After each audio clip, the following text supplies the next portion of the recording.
દર્શક મિત્રો, જી ન્યૂઝ ગુજરાતીમાં આપનું હાર્દિક સ્વાગત છે। હિંમતનગરમાં ડ્રગ્સ મંગાવી નકલી પોલીસે 8 લાખનો તોડ કર્યો।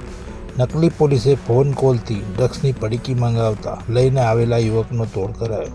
હિંમતનગર એ ડિવિઝન પોલીસે 3 શખ્સો સામે ગુનો દાખલ કરી ફરિયાદ નોંધી છે। ડ્રગ્સ મંગાવી યુવકને ગાડીમાં બેસાડી અમદાવાદ તરફ લઈ ગયા હતા।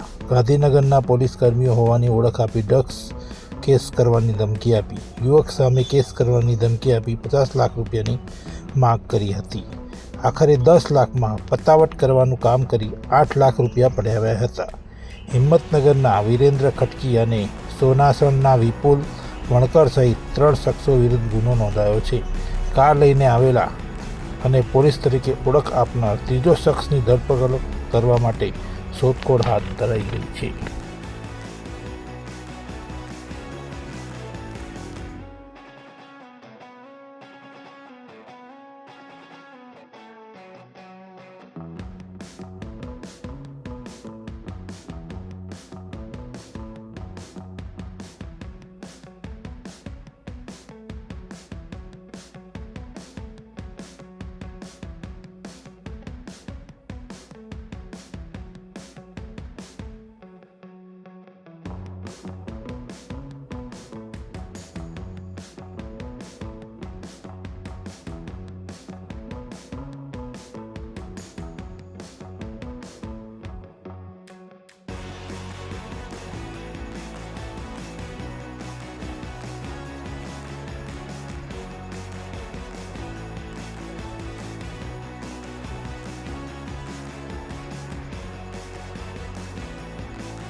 હિંમતનગર એ ડિવિઝન પોલીસ સ્ટેશનમાં આશરે એકાદ માસ અગાઉ અપહરણ અને પોલીસની ખોટી ઓળખ આપવા બાબતનો બનાવ બનવા પામેલો, જેમાં આરોપીઓએ ફરિયાદી પાસે 10 લાખ જેટલી રકમની માંગણી કરેલી, જેમાંથી 8 લાખ રૂપિયા મેળવી લીધેલા અને જો નહીં આપે તો એમને ખોટા કેસમાં ફસાવી દેવા માટેનું જણાવેલું। આ બાબતે ગુનો દાખલ થયેલ છે એ ડિવિઝન પોલીસ સ્ટેશનમાં અને હાલ સુધી 2 આરોપીઓ છે, જે ચિરાગ વણકર તથા વિષ્ણુભાઈ ખત્રી, એમને પોલીસે અટક કરેલ છે। કયા બાબતના ખોટા ગુનામાં કેસ કરવાની વાત કરી? અફીણની પડીકી મંગાવેલી અને એ લઈને આવેલો ત્યારે એમને રોકેલો અને પછી એમ કીધું હતું કે ભાઈ અમે પોલીસ તરીકેની ઓળખ આપેલી, જો એ પૈસા નહીં આપે એની પાસે પહેલાં 10 લાખની માંગણી કરવામાં આવેલી।